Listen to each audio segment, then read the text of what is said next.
Game number 1, Dragonshire. The Anniversary Cup continues and we find ourselves in the losers bracket. Yes, ladies and gentlemen, the Exodia stack is actually in the losers bracket right now. Now, this series is going to advance one of the teams to face off against Stack of Doom in the next round, and the loser will drop out of the tournament for good. We're celebrating 10 years of Heroes of the Storm. Prize pool north of 3,000 euros, and it's gonna be a good one. Nobody expected the Exodia stack to struggle in the group stage, but struggle a little bit they did.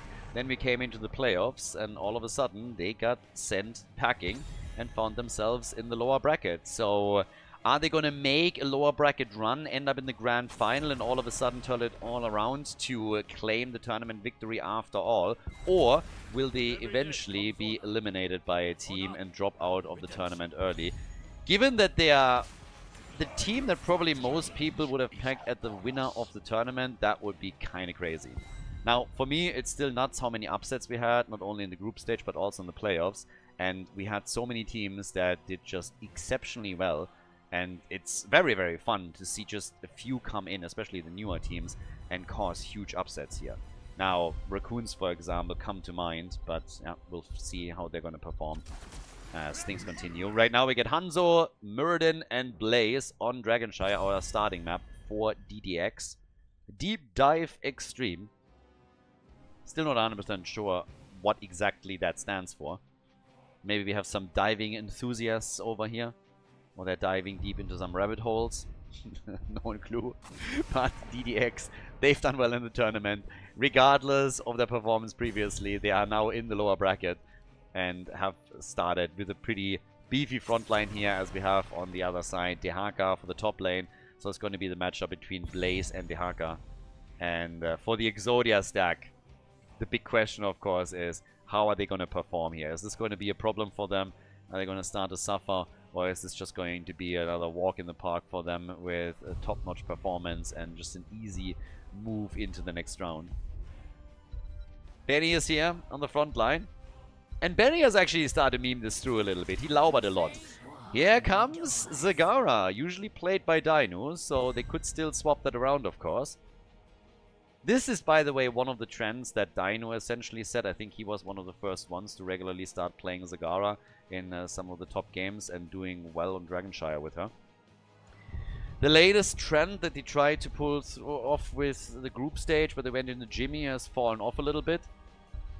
But you can see, here comes Genji, and we get the Light Bomb combo together with him. So it's the brother duo of Hanzo, Genji, plus Anduin with a bit of support and helping them with Engage. And that leaves us with the final pick for Dragonshire. On Dino's side, again, they could also pick for Hanzo and swap a few of the heroes around. Easily done, of course. And, yeah, mostly Dino has been playing Zagara for them. That's the last pick for our first map in the best of 5 is Sylvanas. And with that, it's time to jump into Dragonshire. Exodia stack against DDX. First game of the best of 5 series. We are in the losers bracket, and on the left side we have the blue team, DDX, with Shizakid on Muradin. We have Dead Inside on Hanzo. You have to be a little bit dead inside to play any Overwatch hero, so the same could be said about Lopaka, I suppose, who's playing Genji in game number 1. Virgil with Blaze, and Danazovsky with Anduin.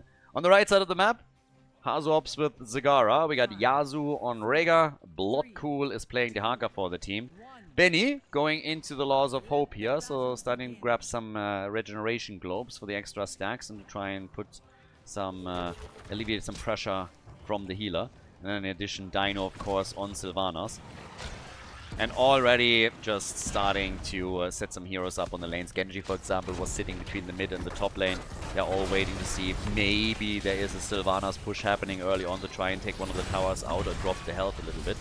Wasn't really the case here. So they're still completely fine with this. And didn't have to engage into any of those fights. The blue team wasn't trying to be cheeky. Oh, Dead Inside. Yeah, Rega wanted to go, maybe a little bit too deep, and Yazu is gone. Rega is dead. That is first blood in the game. So, nicely done. Rega taken out. Few creep tumors are already being spread here. And all the way towards the top, we currently have Virgil sitting tight. But yeah, Hanzo was a bit of bait. He was low, got a heal. Rhaegar thought, hey, if I can just jump on him, I can get that kill. And that baited in Yasuo just a little bit too deep. And once that he realized, okay, this isn't happening anymore, and tried to turn around, he was already in too deep and got crushed. So, him gone. Over on the left side, we now have mercenary camps taken, siege giants first. Obviously, we have the red team trying to do the same thing here. Grab a couple of bruisers for now and just set those camps up onto the lane to be a bit more aggressive around all of this.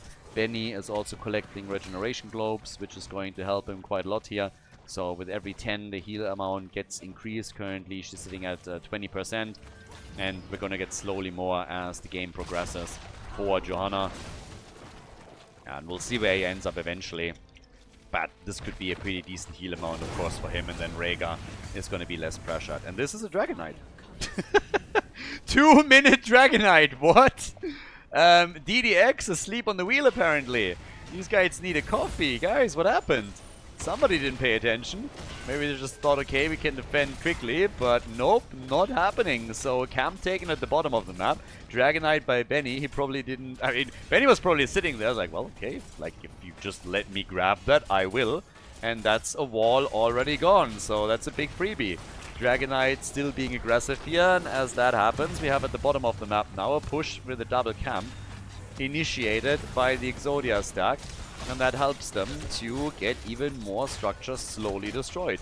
The fort in the middle has also taken a significant amount of damage. So that's a fantastic early game. That's also a lot of value out of the first Dragon Knight. Oftentimes even DKs that get taken later than this don't do this much damage. So this worked nicely for the Exodia stack. A little bit unexpected if you ask me, but yeah. Blue team gets punished for not paying proper attention here. 10 stacks now for Johanna, so a little bit more heals for her. Shizakid with another Stormbolt connect, and Muradin still has to get out of here. Gambit quest is now in. A little bit more synergy for Rhaegar, also with the build that he's currently executing. They wanted the kill, but they couldn't. So Hanzo gets out. What about Genji? The brothers are getting attacked here. So does Anduin. Anduin does not have a lot of mobility tools, so he's actually the one that finds himself in the most danger, I'd say. But they're still all able to get out here. And Zagara is working a lot of aggression in, so really nice damage done here too. And still creep spread on the map that is giving them extra vision on top of all of this. But still, Jojo gets hit and is not able to survive through this. So Benny goes down, 13 stacks on the level 1, but even that didn't help. And the blue team comes through with another kill. Whoa! And nearly got Hazu as well, who dropped below 100 HP there for just a moment. So, damn. That was rough. And here, of course, we have now 25% of the heal of max health for Jojo. If Benny keeps this up, he's going to get a lot of self-heal throughout the game. But it's 3 kills to 0, so Exodia stack has done well because they grabbed the objective and were able to take it and line up a few mercenary camps at the bot lane. DDX, on the other hand, is currently winning the fights. So with them going full Overwatch on the damage, we'll see how much the red team can do as this continues, because sooner rather than later, those kills are going to become a lot more important. Now, the second objective is up. I would assume that this time the blue team is paying a bit more attention to it. And doesn't just let this one go. Benny now with 15 stacks in the meantime. We got Hanzo still working on the level 1 talent. Genji on his level 4. Red team has full control over the top lane. And at the bottom of the map, we have Zagara still pressured a bit. Level 10 abilities are, by the way, inching a bit closer. DDX with some nice timing. Could do some work here. Somebody needs to start taking care of the top lane, though. They're already sending heroes in against the Haka, but yep, so there we go. X-Strike is in. No surprises, really, for the blue team. I don't expect any, to be honest with you, on the side of the Exodia stack either. Wailing Arrow, Blessed Shield, we get more for Zagara. It's really a shame that Nidus isn't better. I would love to see Nidus just buffed in some way, shape, or form so that it actually becomes something that's useful.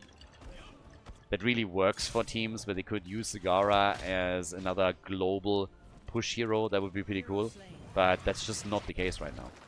Sylvanas and the rest of the team are able to get a kill against Genji in the middle using the Wailing Arrow and Blessed Shield to lock him down quickly and just drop him in an instant. And this might lead to... Nah, okay, this time they're not going to get that Dragonite this easily. Top lane is already being fought over on the Shrine. The Haka still takes the victory there. But while the blue team is attempting to defend against the Dragonite in the middle of the map, we have a push at the bot lane executed that allows them to take the entire wall down and even some fort damage. So, blue team is pinned down a little bit. They're trying to defend currently on multiple areas, which allows the Exodia stack to grab cams, to go for the Dragonite again, and this is more pressure in the mid lane now. So they go for Shiza Kid. Arrow completely missing, by the way, by Hanzo. If that connected with Zagara, this would be a very different bot lane battle. This could have been the chance to take her down. Now Yasuo has an Ancestral, so most likely would have been able to pull that off, but still. And here comes the rotation again. Now Sylvanas is at the top with the Haka. Bam! Comes in, does her job, disables support, easy damage, and the blue team is just late on this. Blessed Shield misses. They can't get the kill here, but they can definitely, if they commit, take the fort out. So they're a little bit weary of the situation and they rotate away from it. But it's going to fall eventually, and the situation still remains. We have the blue team just defending. They're reacting the entire time to whatever the Exodia stack does, and the red team is doing a fantastic job keeping them on the move. And these rotations that they're executing with Sylvanas, for example, are great. This is something that Dino has done in the past, by the way. Dino and Sylvanas, if you remember, I mean, 1-2 years back, when he started to play her nearly every game, he did that a lot. He rotated between lanes, he pushed for structures, he always ensured that they were getting a lot of momentum out of this. And this is a similar approach that they're using currently. Engage here with the Anduin and his light bomb with Genji. No kills, good Ancestral as well. And that is Hanzo about to die. Hanzo is down, Blessed Shield got used. There's the Wailing Arrow there against the Haka. Or from the Haka against Anduin, and that's another kill. So another big lick from the Dinosaur. That sets Sylvanas up in the middle for some extra damage. The Haga's doing the same at the top, but Dino might have gone a little bit too deep. No, they're still trying to get the kill here. Shiza Kid low. And they're grabbing that Dragonite. Blood Cool with DK number 2 for the red team. Exodia stack. They're going to destroy multiple forts here. One in the middle is, of course, a freebie. Up at the top, this one mega low. Jojo is there, will likely take it. Down at the bottom of the map, Stormbolt connects, but the Ancestral is immediately ready from Yasuo, not taking any chances. The Dragonite is already rotating in.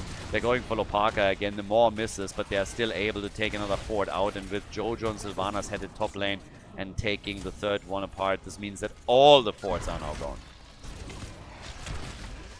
A little bit of an ass kicking for Virgil as he gets punted around. Stormbolt, zoning Stormbolt from Shiza Kid. And we have now a 1-level lead for the Exodia stack. All the forts destroyed, which of course means that now the passive experience that you see here is going to massively increase for the red team. They're already ahead on hero experience, they're ahead in mercenary experience, in minion experience, and passive experience is now going to increase too. So, not really a great spot for DDX. They're falling apart on too many fronts now. And Mirrodin, talking about falling apart, is getting crushed. That combo of Blessed Shield into Wailing Arrow has now worked several times already for Exodia stack. And they're getting mad value out of all of this.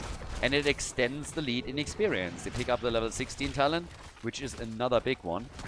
So right now we have for Jojo, for example, a shrinking vacuum as well. Light bomb engage into a Hanzo arrow and bye-bye Sylvanas. Nice. That was a cool combo. That was really sweet actually. I like that. So Sylvanas did have no chance there. Gets stunned out, full stun lock on her, and just instantly dead. Jojo, by the way, is now at 23 stacks. which means after the initial boost of 20% healing, she has now received another 10%, so that's 30% of her max HP that gets healed with the Laws of Hope. Fairly powerful. And we're only 11 minutes into the game. Blue team after that kill has at least a numbers advantage for a short period of time, so they can use that to try and take some action with that camp. Still need to take a few of those creep tumors out, and with Muradin after level 16, oh sorry, 13, locking in his Bronzebeard Rage, this makes it of course a bit easier for him to take care and control the creep tumors in the game. But they have not taken a single fort out, and the fights for the shrines are now made easier for Exodia stack because they still have fountains. The opponent doesn't. Now the Haka set up another camp at the top. They push it out. They already have taken the shrine too. So if they are able to move down to the bottom of the map and take the next one, then would be even more pressure against DDX. Blaze instantly with the bunker. Wailing Arrow not used though.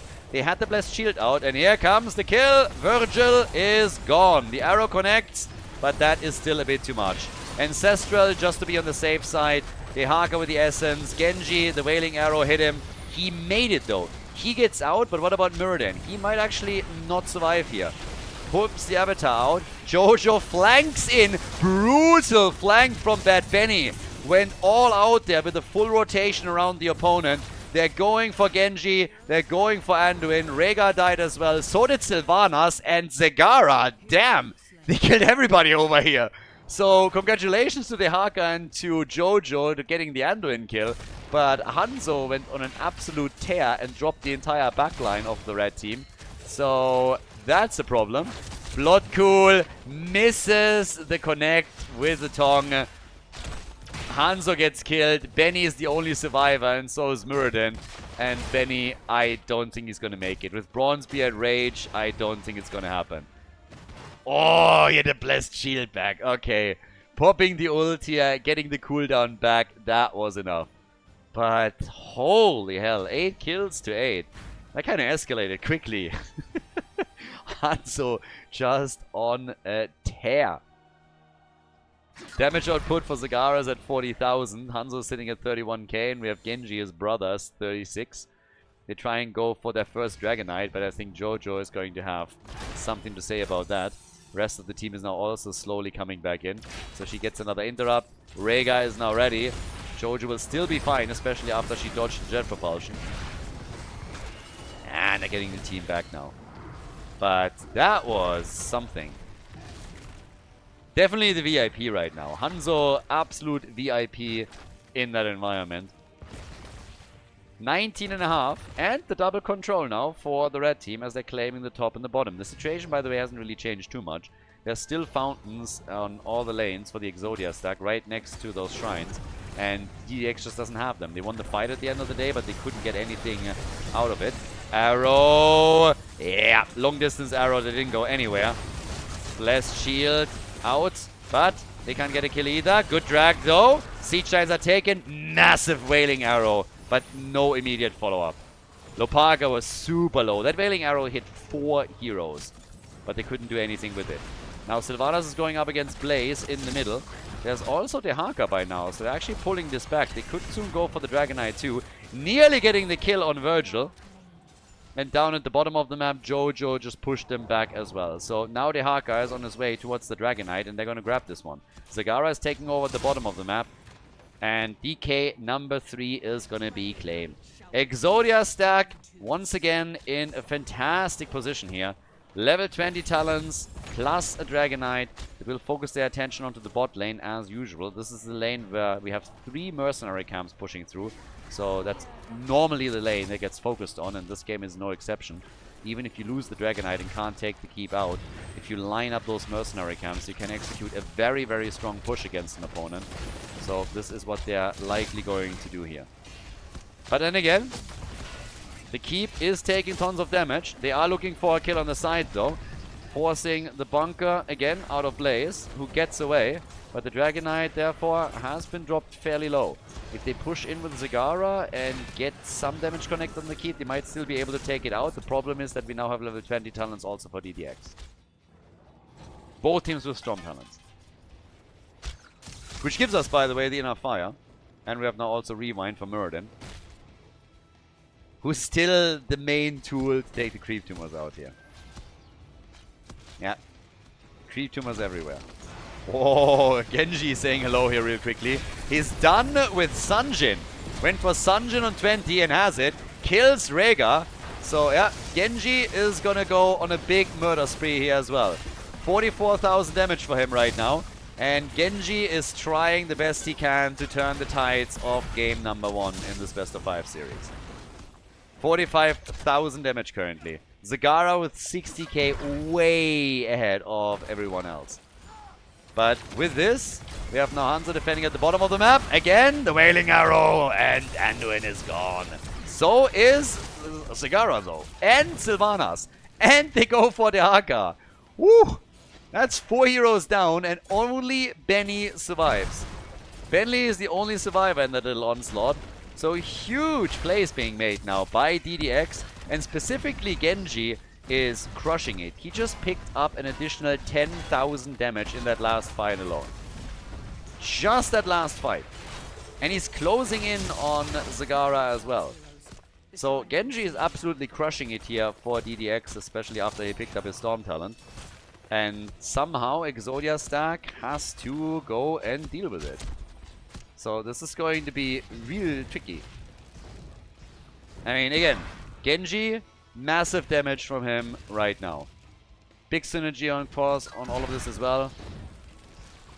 And if the Exodia stack is able to stun lock him, drop him like they did previously, then fantastic. But if he is able to assist the blue team in getting another big kill streak, then this might actually turn. So far, it seemed the entire time like the Exodia stack would eventually be the team to go for the victory here. But they are now behind in kills again. They're a bit behind in experience too. Structurally, they're of course ahead. There's not a single fort that is missing for the red team, but this might change. There's the attack. The arrow misses again. Muradin gets saved, and the Maw does not connect. Maw doesn't get a hit. But here comes the isolation against Genji, but Lopaka is still fine. Didn't even have to bunker up yet. And Light Bomb is also still there. This is going to drop the first fort at the bottom of the map. So one fort is now eliminated on the red team side. Still a long way to go for DDX. Muradin, that should be a kill, and it isn't! He makes it! No! Zagara is able to get the kill after all.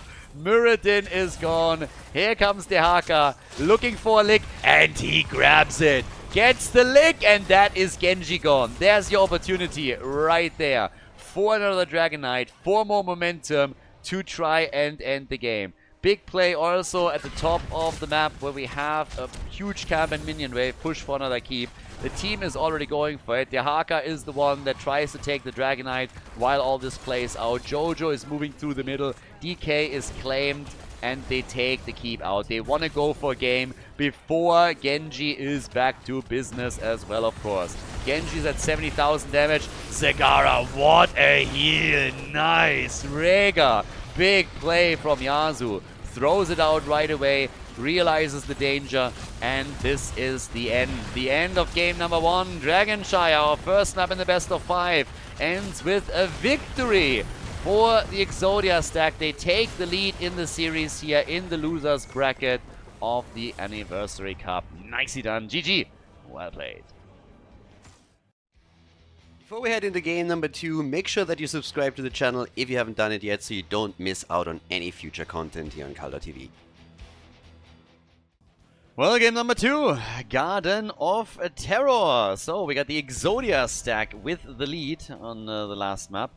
It looked for a moment like maybe the blue team can bring this back. They went Genji, Sanjin on Dragonshire, and he picked up so much damage in the last couple of fights that it seemed that maybe they can somehow turn this around. But then Genji gets killed, Muradin gets killed, and that just triggers the end of the game as the Exodia stack goes through them like hot butter through cheese and crushes them. So no chance there in the late game for DDX. Now we're heading into Garden of Terror, and it's the map choice of the Exodia stack. As usual, as we have pretty much any tournament, the losing team in a map has a decision to make. They can decide if they want to choose the map for the next game or if they go first pick, first ban.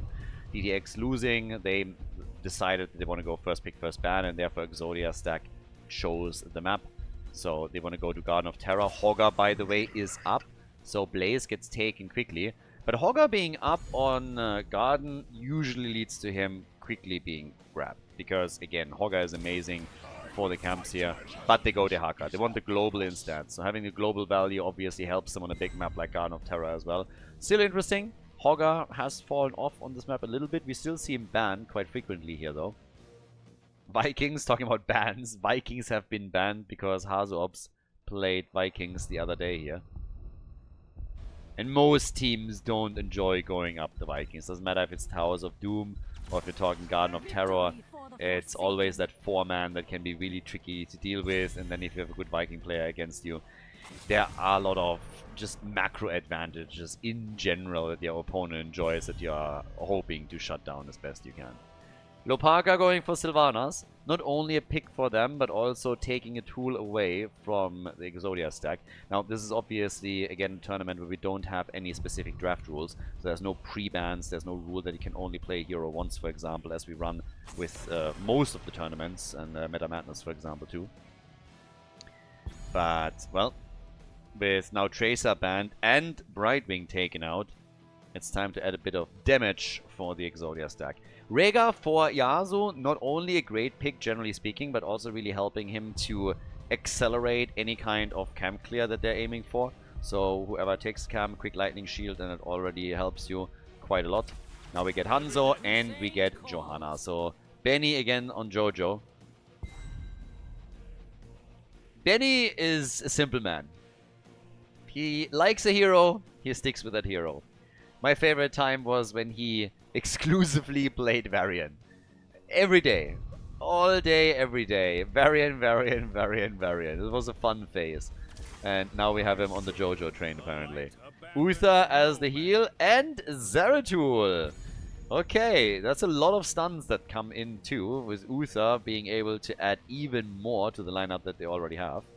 And yep, Zeratul is in the house. That leaves us with Dainu as the last pick for the Reds team. Alright, so what are they going to do? This is a best of 5 series. Again, losers bracket. Whichever team loses the series is out of the tournament. The winner goes up against the stack of Doom.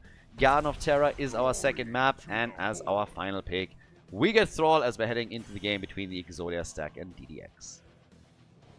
On the left side, in game number 2, the blue team, DDX, with Zeratul, played by Dead Inside, heading into a Cleave build once again. So seems like we are likely going to get a Void Prison on level 10.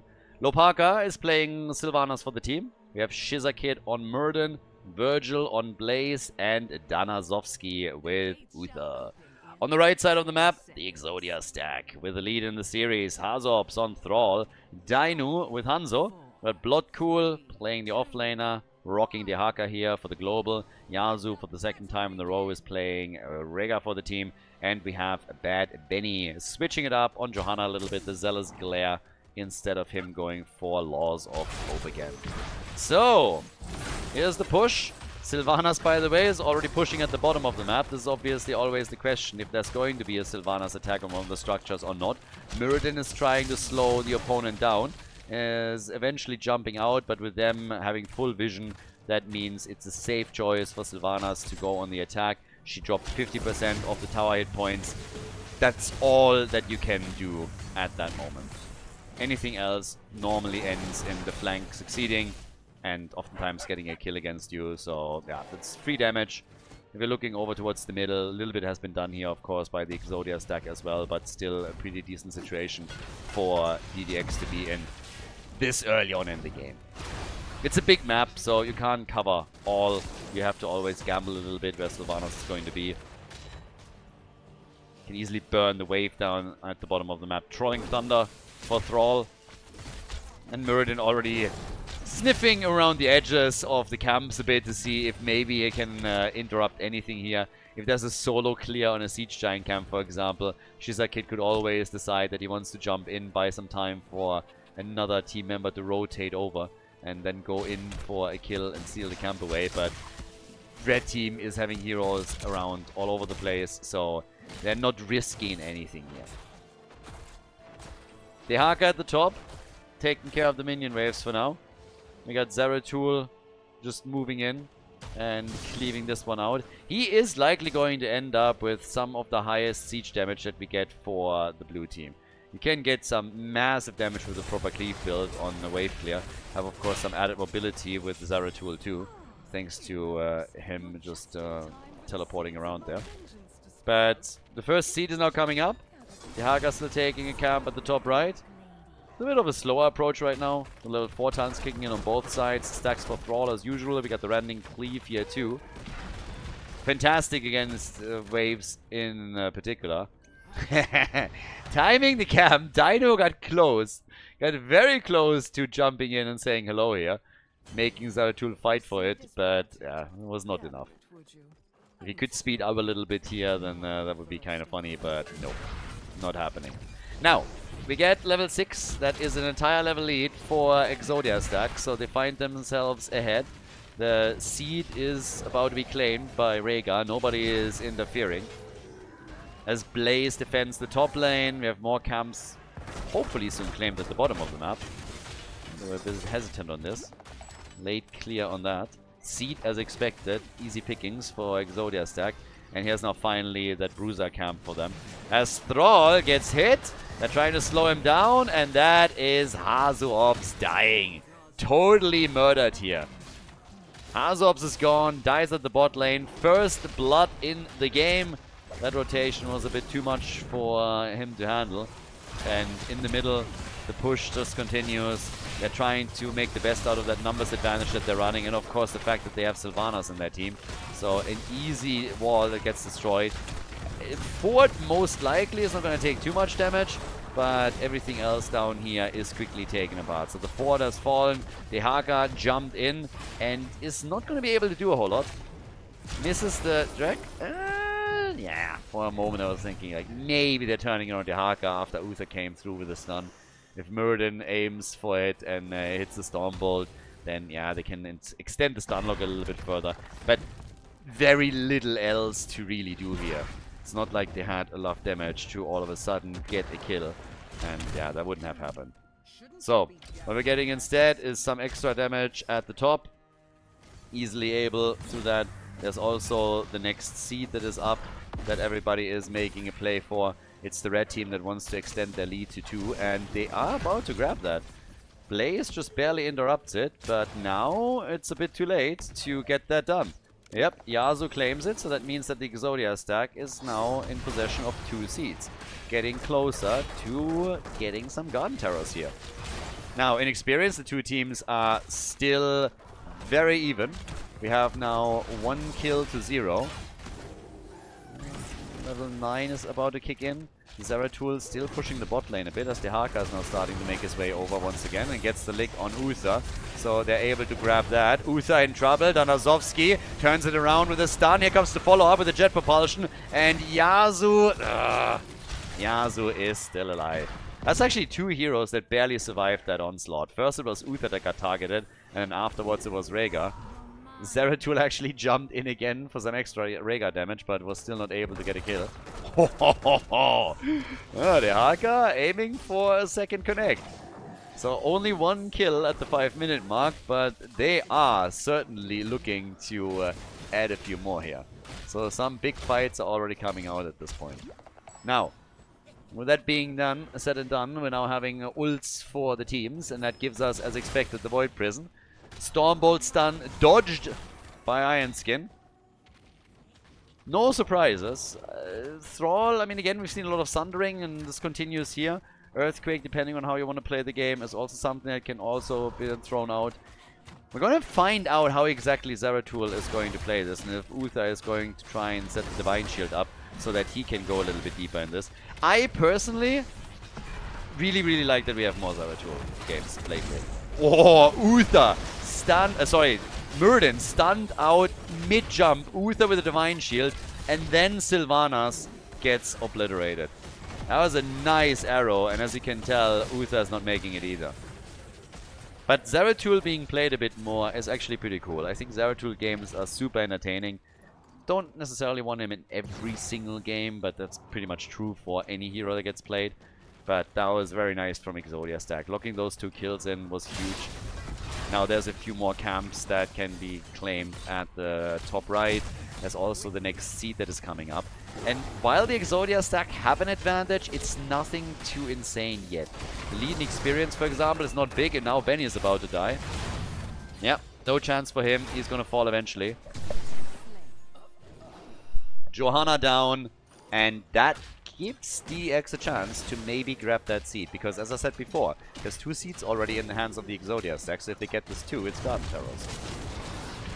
Zeratul sectioning them off.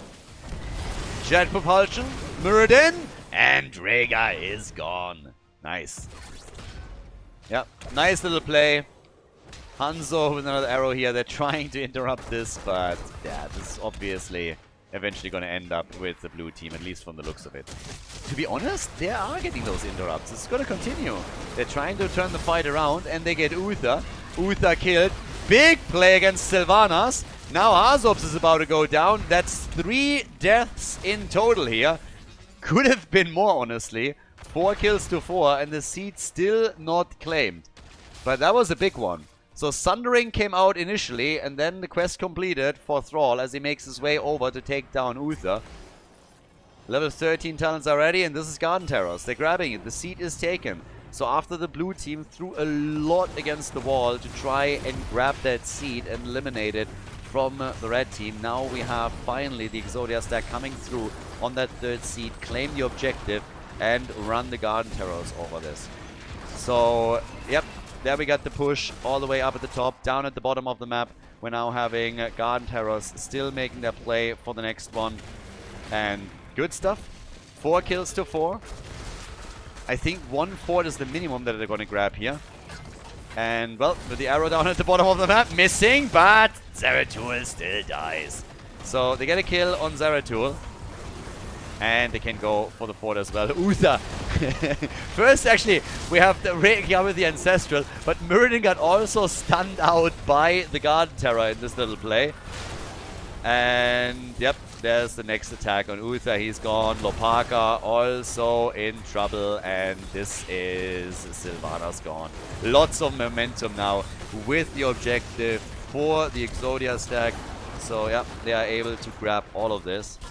7 kills, 2-4, and they're making a move straight up for the first keep of the game. So they got only 1 fort, but just getting the keep damage in, even if they don't take the entire thing down, would be worth it. They're still running a 5 versus 3 now for a short period of time, but maybe they can stack another death on top of this? Nah, Muradin makes it out. But that was worth a lot. Nice lead and experience right now. And, well, that is that. With that, we have, for example, now Dehaka in the middle. He could also go up towards the top, try and take the next wave out, and make the play for the fort that they already damaged earlier. In the middle of the map, we're having some damage done too. The level 16 talent that the blue team is about to pick up is going to give them another lead, and will likely also end up with them picking a few more seeds before the blue team is ready to fight again, because they're not going to engage into a 16 versus 13 talent battle. It's highly unlikely. We have 31,000 damage now on Hanzo's side, 20,000 on the side of Sylvanas. And yeah, well, up at the top with the synergy that Thrall brings in with this Alpha Wolf, there's more threats also against Muradin. Once that we have the synergy with the level 4 and the level 16 talent, I mean Alpha Wolf alone is already a thing, but you have the cooldown reduction and you can start to spam those out even more and do your thing there. But as is, we now have the attack in the middle with an isolation. And even the Sundering. But they couldn't get the kill on Blaze. Muradin has to avatar up too. Gets hit by the Blessed Shield though. 3 affected by the Void Prison. There's a lot of scrappy little plays coming in. But as it seems right now, it's still the blue team able to keep their heroes alive. They are, of course, playing with a disadvantage because they don't have the level 16 talent. But yeah, I got close there. Now, All the way up at the top right, still with a few more camps, and it's easy picking for the Exodia stack. They haven't gone straight away for the camp, and honestly the spawn timing wasn't that great for them either, because as you can tell, DDX already has a level 16 talent. I actually thought that they would be able to go to that particular fight before the blue team picks up their 16. But now we have the seed up, nobody is making a move for it just yet, everybody still has interrupt tools that they can use here. And... yeah. Oh, that arrow was bad. I'm sorry, Dino, but that was a pretty meh arrow. Blaze dies regardless, but yeah, that arrow was definitely a little bit miscast. So I'm not quite sure if what exactly happened there, but that was not the typical Dino arrow that you get to see. Blaze was definitely already gone, and there was no way that he would walk back into that direction. But now we have 8 kills to 4. Blaze died anyways, so it's all good at the end of the day. And with them running a 5 versus 4 on the map, they are aiming to take Zeratul down as well. Which I don't think they can do, but they at least force him back. The top side fort is now in trouble. The one in the middle has of course been destroyed. And since we don't have anybody defending here, this fort gets destroyed too. So this is another one that falls. And down at the bottom of the map, we have another seed taken. So, in they go. Now, with that said and done, we have at the bottom of the map still Blaze rotating around. Yeah, Benny is about to be destroyed if he doesn't pay attention. There's the Void Prison. Doesn't shut Benny down, but it definitely traps the rest of the team. And here comes the Jet Propulsion for the connect, and they're taking it. They're going for Hanzo, and they're taking the rig out as well. And so is Jojo. Jojo has died too. Now, down at the bottom of the map, we have Hazoop still surviving and trying to get away here. 7 kills, 2-8. Lead in XP is still there for the Exodia stack, but obviously, situations like that give the blue team a chance to come back into the game. And that's exactly what they're trying to do here. We have down at the bottom of the map the keep still in place, so despite all the efforts and the heroes that were sacrificed in the process, that wasn't destroyed. The fort is now falling. All the forts on the blue team side are eliminated. And yeah, time will tell what exactly they can do with this. For now, we have them destroying one fort. Grab a couple of siege giants. They can go for the next seed. That would give them the second one. Get them a bit closer to their own garden terrors. Pressure play in the middle of the map. Them reclaiming some XP. Closing that gap is of course also worth a lot. But then Zeratul just getting killed like this at the top, that doesn't help them. They were just about to close this gap a bit, and now it's again a 1-level advantage for the Exodia stack. So just as it seemed that maybe DDX can make some steps towards a play, they are getting shut down once again. So, yeah, again, it hurts a little bit, but they still can bridge that gap and try and get themselves to level 20 so they can play on a talent eye level with the opponent. Now, all the way up at the top, of course, Bloodcool is now grabbing this one. This is the second one for them currently. And, yep, there it is. The Siege Giants at least claimed half a level that needs to be bridged, which is definitely possible. The structure situation is really what is the biggest issue. If the red team had anyone like Genji or similar mobility, this one would have been destroyed 100% by them just simply sneaking in. But now it's again the pressure that the red team gets in through the 2 seats that they have to their name. So that's a little bit of a problem here. Now, 7 kills to 9. We have all the way up at the top left still the blue team waiting for the level 20 talents, but they would of course be happy to trap any hero that shows up in an isolated situation. I mean, this is just a bit of a trap at this point, I suppose, and Dino can time this properly. The seed spawn position is also quite nice for the Exodia stack, but DDX is definitely going to make a play for that as well. Now, with 20 versus 20, we now have Divine Protection in for Uther, not going for his Resurrection. We also have Rewind, and off we go. That is a quick play for the camp by the blue team, so they're not able to take the Siege Giants, but they're definitely stealing the Bruiser camp away. They need more structural damage. Catapults are starting to become a bit of a problem for them. And it seems like they're just eating the next set of Garden Terrors as well. So while they go for the topside fort and try to take this one out with the help of Sylvanas, the red team has now moved in, grabbed themselves another set of Garden Terrors. That means that is the second objective for the Exodia stack, while in the course of this entire game, DDX has only picked up a single seed. One. Big team fight now, but pressure in the middle. Nice arrow. Beautiful arrow. Oh my god.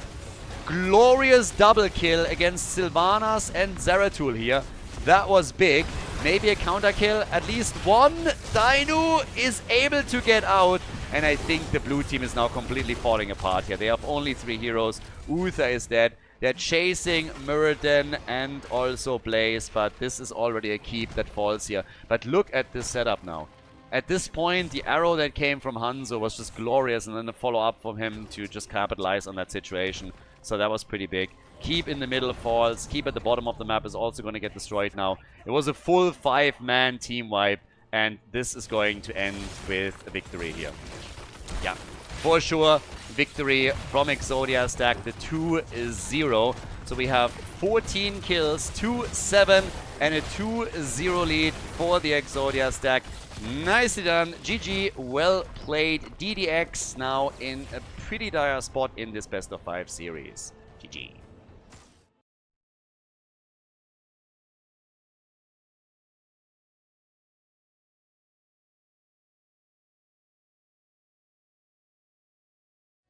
Game number 3, match point number 1, Tomb of the Spider Queen is the map. We follow the same pattern here. DDX lost the last one, decided they want to have first pick, first ban, and the Exodia stack now with a match point. Yeah, last game, again, DDX pretty dominant. Exodia stack pretty dominant over DDX, who had a good shot in game number 1 to maybe turn the game. But it really felt that on Garden of Terror there weren't a lot of moments where the blue team were looking like they were turning this around. They had a couple of fights where it was a little bit closer, but especially that last play that we had, oof, that was pretty sick. Hanzo, Dainu honestly coming in with that double stun against 2 heroes, basically just setting up a double kill and able to end that fight.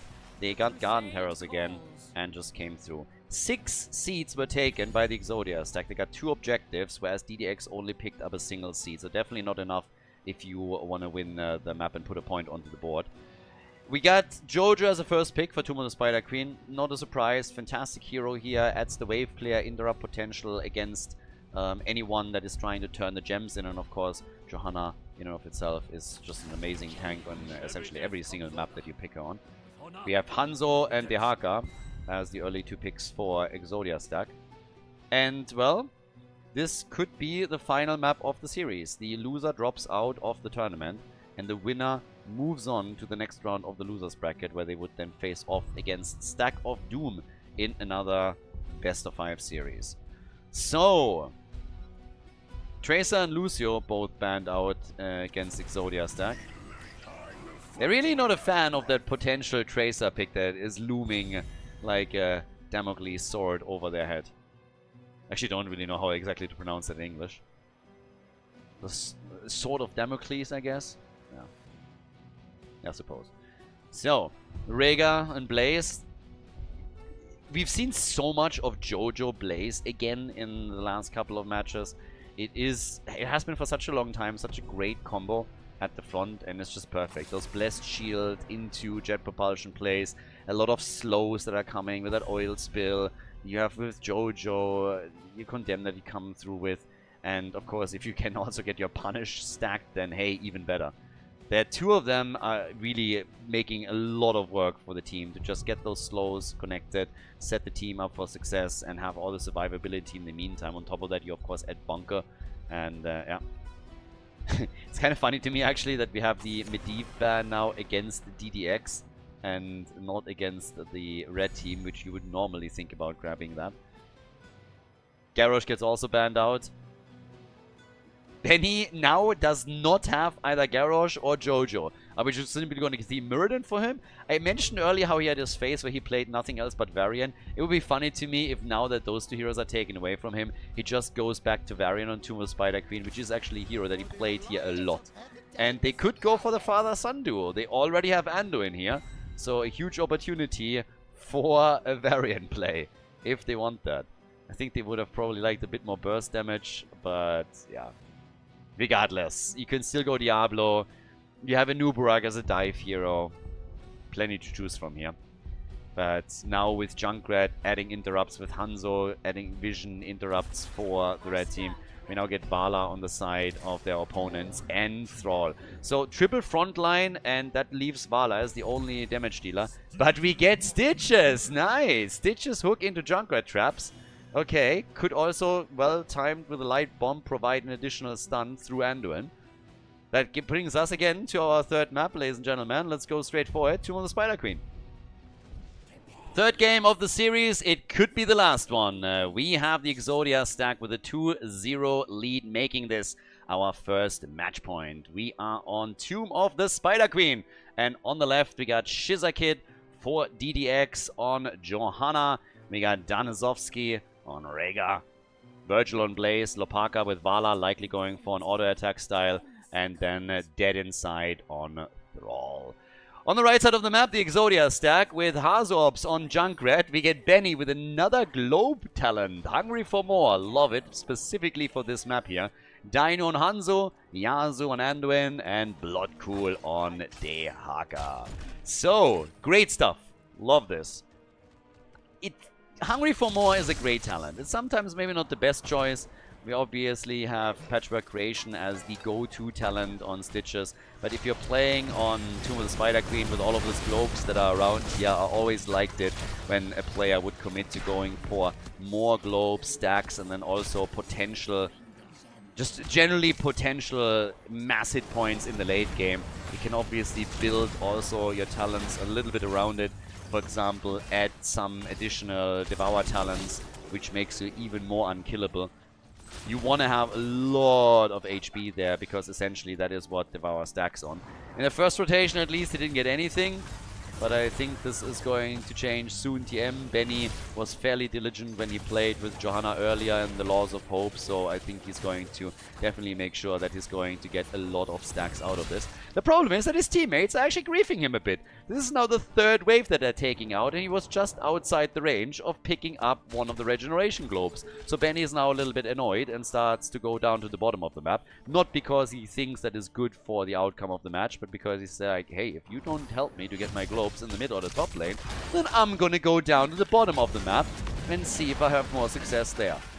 It's not really the reason why they went for it, but he found a lot of friends in the process, and apparently playtime is over. Stitches is gone. So, a couple of stacks for Vala for her level 1 talent. Benny, by the way, again first blood. Reminds me a bit of yesterday's matches in the winner bracket. So, yeah, tag me when Benny feeds. And he's still at 0 globes. We are 2 minutes into the game and he has no globes. Okay, this might have been the map to go for Patchwork Creation after all. Benny is giving another shot in the middle of the map. So there's maybe another opportunity. And there it is. Round of applause. Benny, woo! He got 2.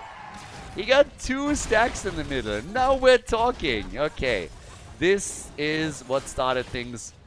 Still a couple of hooks to be thrown out, but I don't think they're gonna... Well, they might make it dent even before level 13, but of course that's where you get your range increase, and that's where the real party starts. So, down at the bottom of the map, Dehaka in a bit of trouble.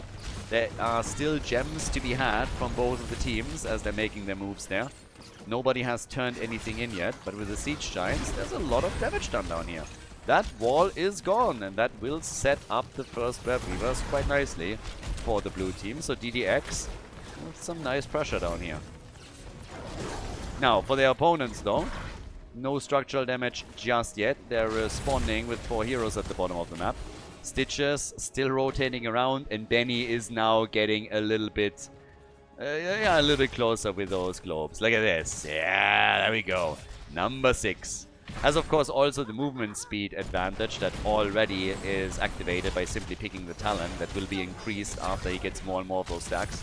And that was a neat little play against Thrall, who is about to go down. Thrall gone. Also his level 4 quest now back to 1 stack. That stack came in after he died. Another hook. But this time no displacement through Junkrat, or this could have resulted in a second kill for the red team. Now, Web Weavers are on the ground. The blue team was able to turn in. So with this, we now have them on level 7 Hot Pursuit. They have the early level 7 talent, so it's a very small window, but it gave them an initial boost here. How much damage can they do with this? Especially at the bottom of the map, where of course the wall was destroyed earlier, so that should help them a lot. The movement speed that I was pointing out, by the way, for Stitches is going to play a role later when he picks Gorge, so then he can really start to get some value out of this. The Web Weavers slowly being defeated. Still structural damage against the fort itself at the bottom of the map, but it wasn't taken out. So the defense going fairly strong here. Stitches now at 12 stacks. And still YOLOing those hooks out.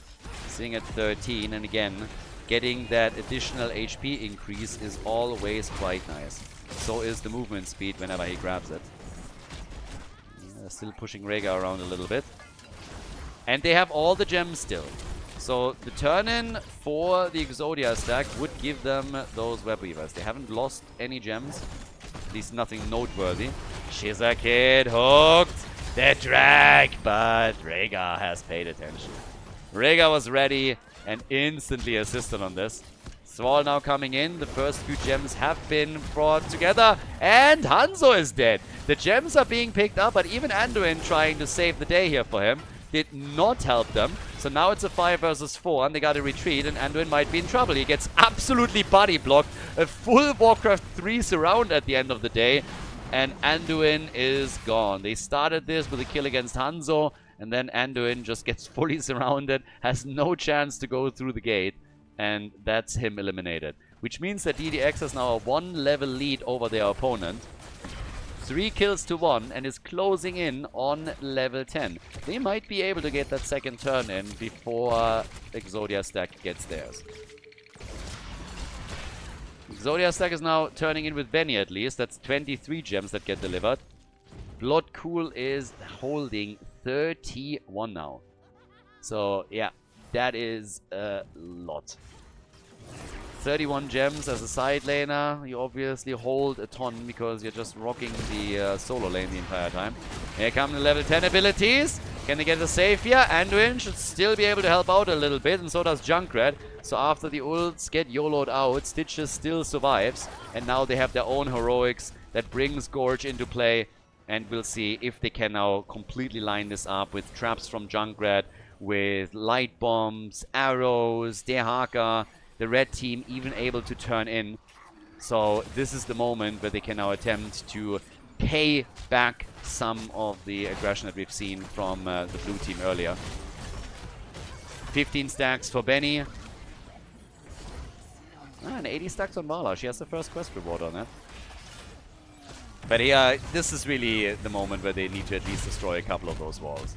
It's always a bit awkward when you're playing with Stitches in these situations, because he's obviously a tank that usually leaves you a bit farther back. You can get those monster hooks out and really throw an opponent off, especially when they're pushing into you and you have Gorge. Then one good hook can turn any fight very quickly. But currently it doesn't seem that they're able to do a lot with those Web Weavers. In the mid lane, they were really struggling to get a good position there. Down at the bottom of the map, he's going to get the gate destroyed. But Thrall is defending at the top. Here the wall will fall, so that's at least the minimum that they need to accomplish. The wall at the bottom is already taken out. But in the middle, even the gate is still standing. Arrow is in, but they need a follow-up on this.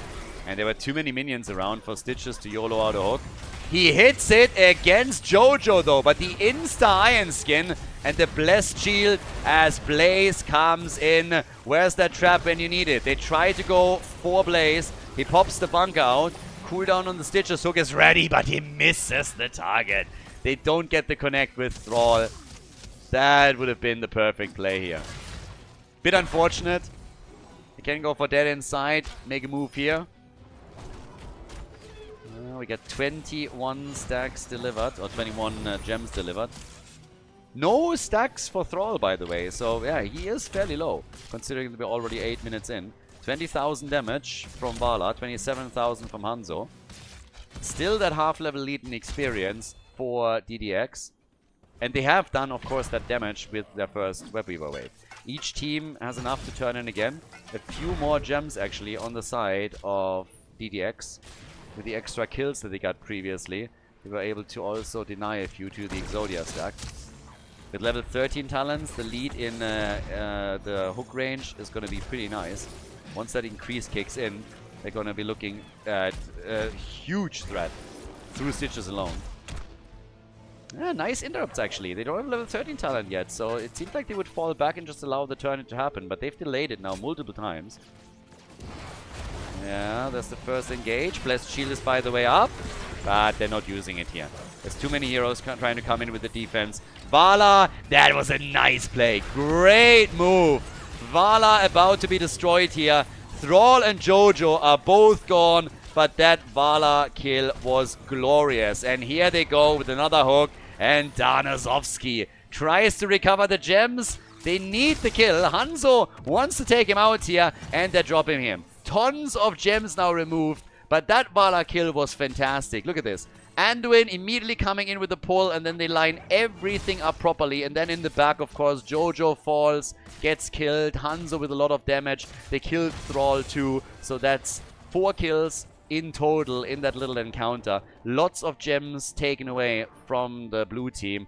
They can now get their own turn in, and it built up a lot of momentum for the Exodia stack.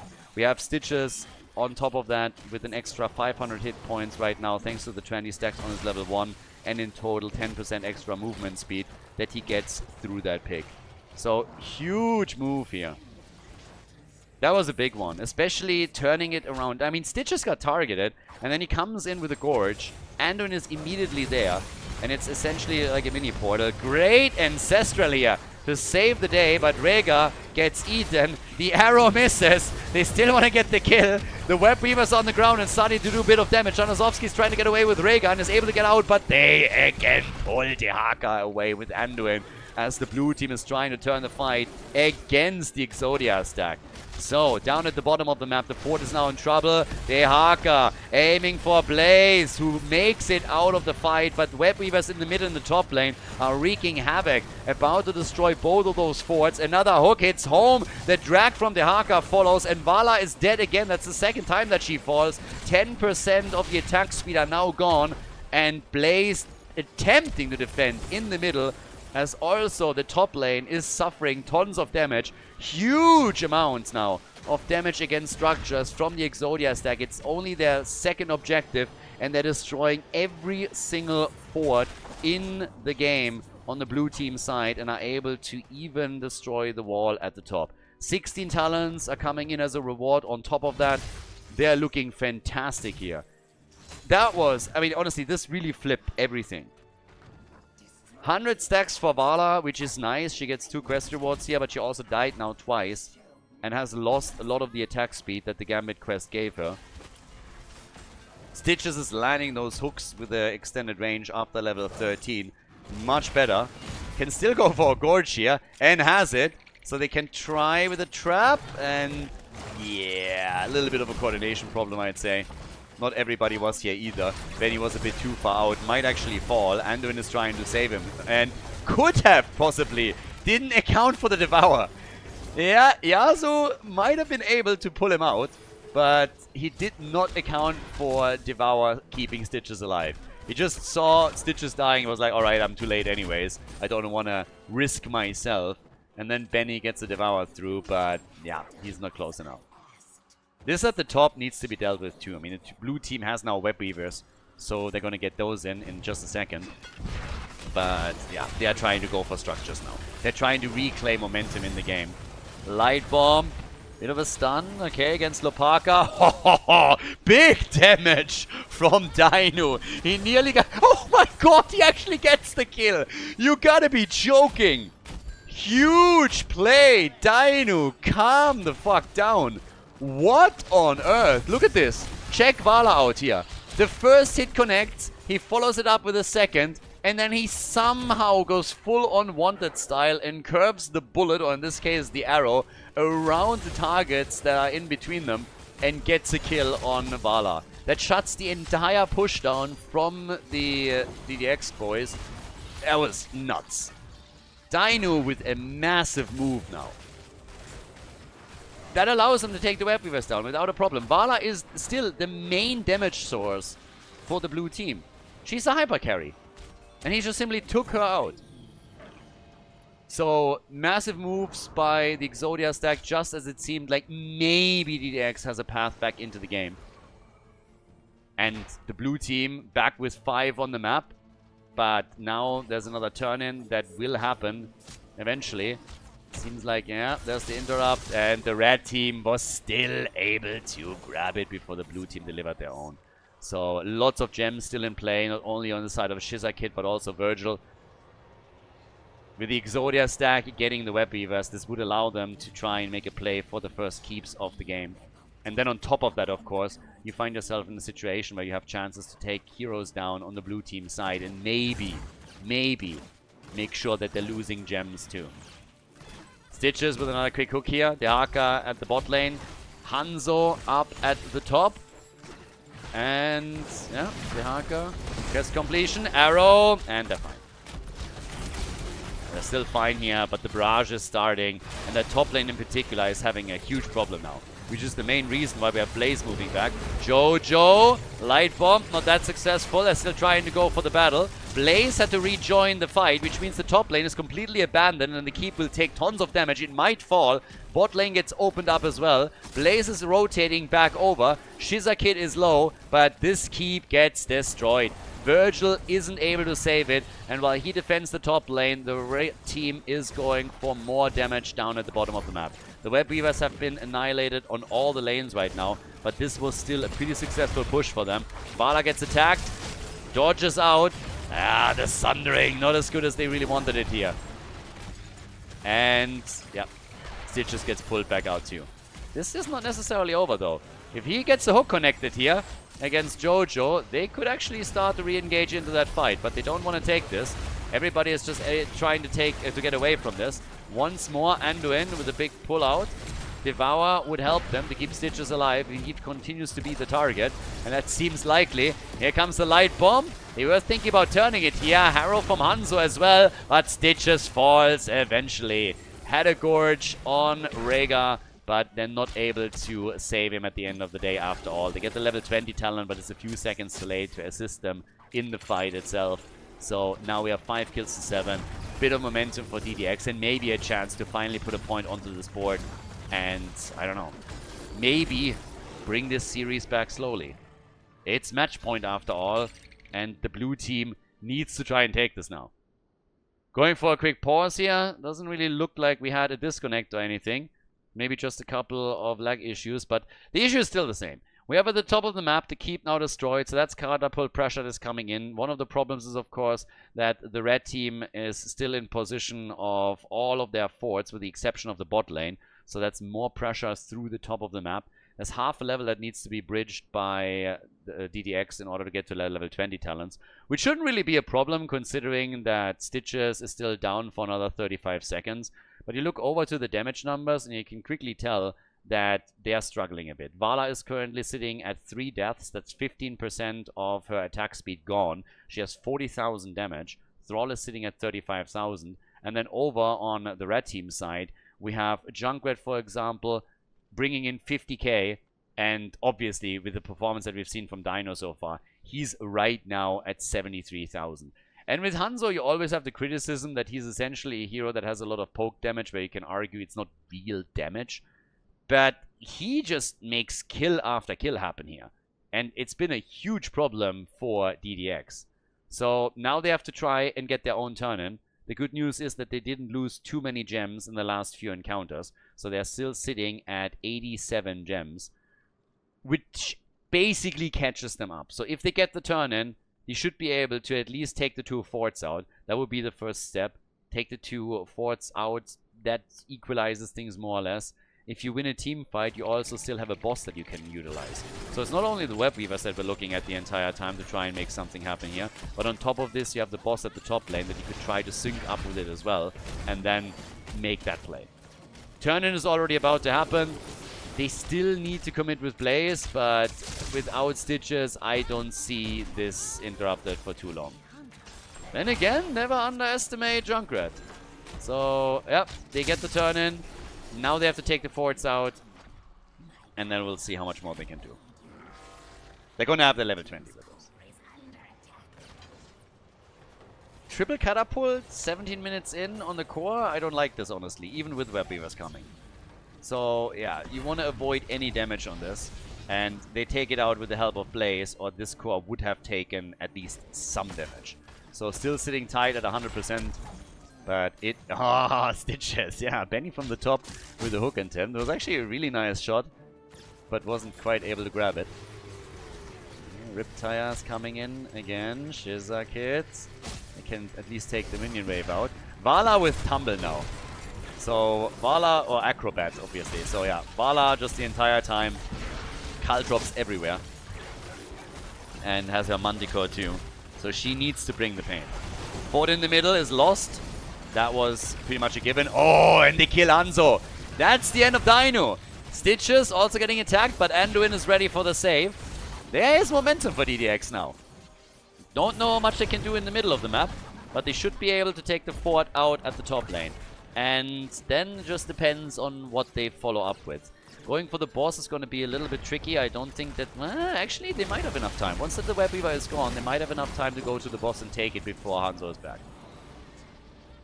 Stitches with a hook can, of course, be a pain coming in from the side, so they have to be wary of that. But the boss is now up, but they are still trying to take some of the walls out. Another hook does nothing. And oh my god, Vala! Yeah, nice play from Junkrat. Once again, they're chasing them hard, by the way. Stitches with a Gorge and Thrall. Oh my god, they're diving deep. Holy hell. Between the keeps, essentially. One down. Rhaegar is also gonna die. It's just a matter of time. So that's 2 heroes gone on the blue team side. First, we had the play from Junkrat, then, of course, Hook and Gorge from Stitches. So this entire attack turned against DDX once more. They got damage out, they destroyed all the forts. That was an important step for sure.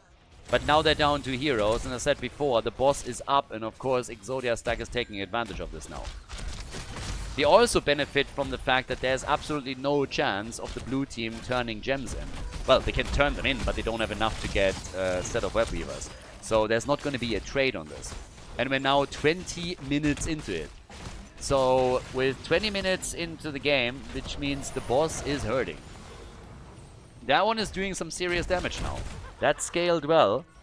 But what are they going to do with it? Because the problem still is that we have at the top no keep standing.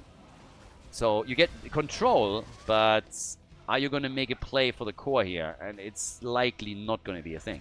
So what is going to happen instead is that we are going to see them claim control of the lanes again. They're going to push these waves out. This will also give them more gems. Stitches, for example, is already moving deep here in order to take this one. Benny is also going to get some additional globes. He honestly doesn't really have all that many. He's sitting at 30. That's not a lot considering that we're 20 minutes into the game. What they are doing, though, is they're getting closer and closer to the turn-in that they're going to get. And this is all facilitated by the blue team having to defend the boss. It's not really a... Again, pushing with it would be too much of a gamble, but it creates a lot of space for you where you can get your own turn-in. Dino is at the bottom of the map, still clearing a few of those minions out. Seems like Jojo is hoping to either interrupt or turn-in herself now. But, yep, there comes the turn-in. And this is going to be the web weavers. And they have all of the lanes already pushed out. That's actually a pretty important factor here. Hook is not connecting with anything but a spider minion. So yeah, not a lot to be done there. Vala on 42,000 damage still. It's kind of funny to me, by the way, that Blaze has not died yet. 9 kills against DDX. Blaze the only survivor. Red team has 2 heroes that haven't been dropped. But yeah, it's time for the web weavers. And anything but at a minimum, a second keep getting destroyed would be a massive disappointment for the Exodia stack. You can make an argument that they should take both of the keeps out, maybe even end the game here if they can get a kill. I mean, they're going to look for exactly that.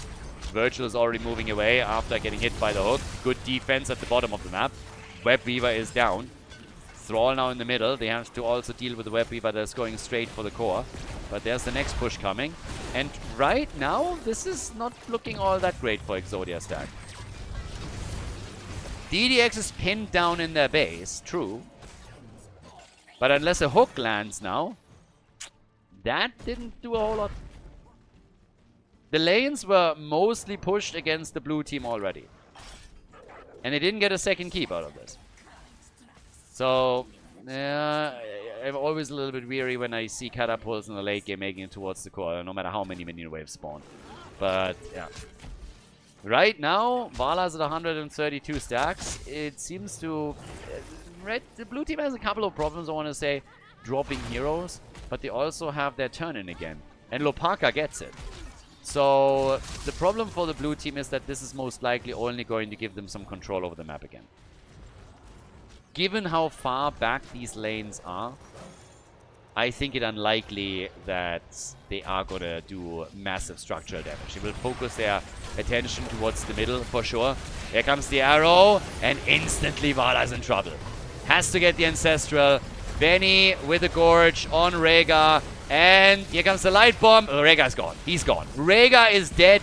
Anduin survived. And that's another hook on Thrall that ends up killing him. 6 kills to 11. The blue team is shut down again. Oh my god. I honestly feel bad at this point for them.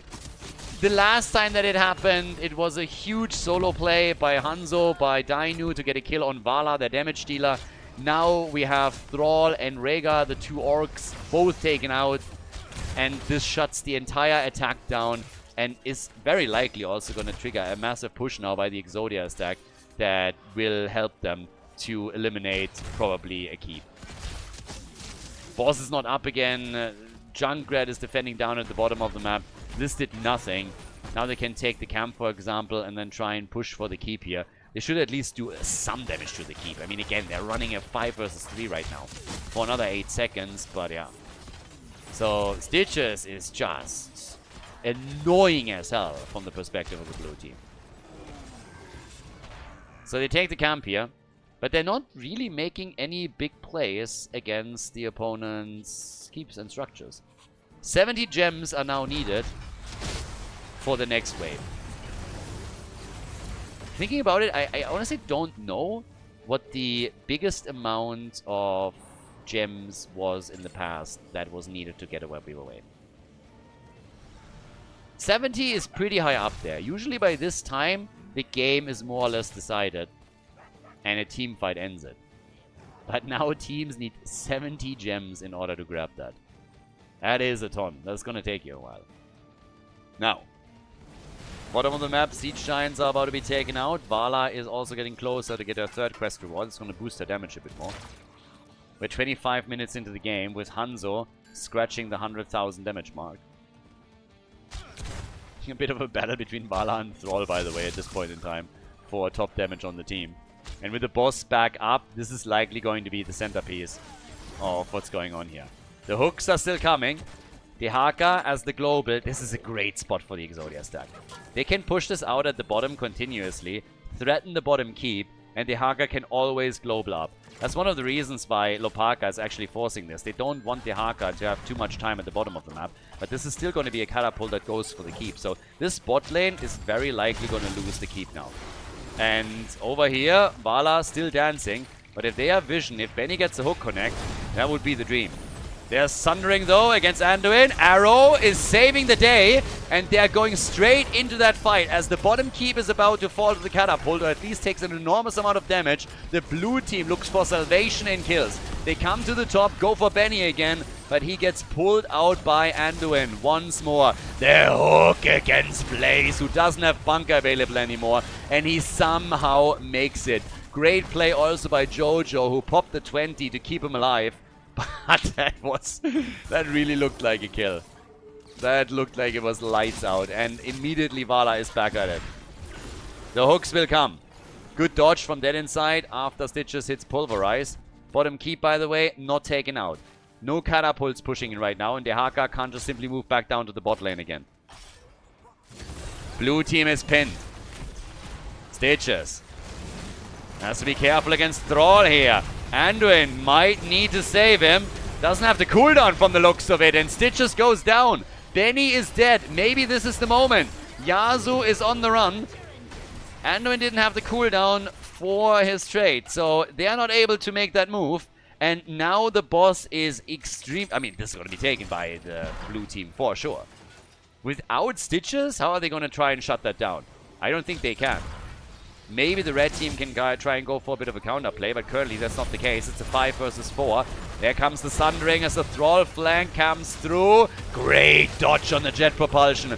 Trying to turn it around. Riptire is in. Next Riptire, and they get the kill on Jojo. How the hell are they pulling these turnarounds off time and time again? Jojo is dead.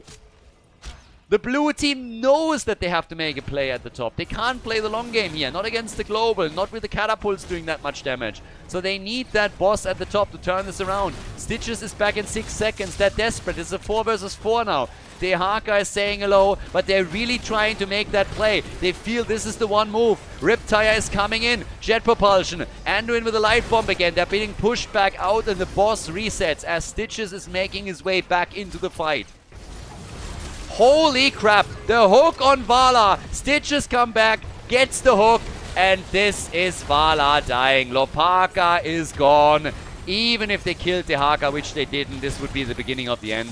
Rhaegar is gone. Junkrat is facilitating another kill against Blaze. All of them killed by Anduin, by the way. All of those heroes killed by Anduin. 5-man team wipe. Anduin just killed half the team. Crazy stuff. And this is the end of it. This is the end of DDX in the tournament, in the Anniversary Cup. I really feel like the result, the score, does not necessarily reflect the quality of the games here and also what DDX was able to pull off throughout the tournament. But the Exodia stack takes it with a 3-0. They're claiming victory and they advance towards the next match in the lower bracket. They're going up against the stack of Tomb against Ultralisk's team. A victory on Tomb of the Spider Queen seals it. Exodia stack wins the match 3-0 and DDX is out of the tournament. GG.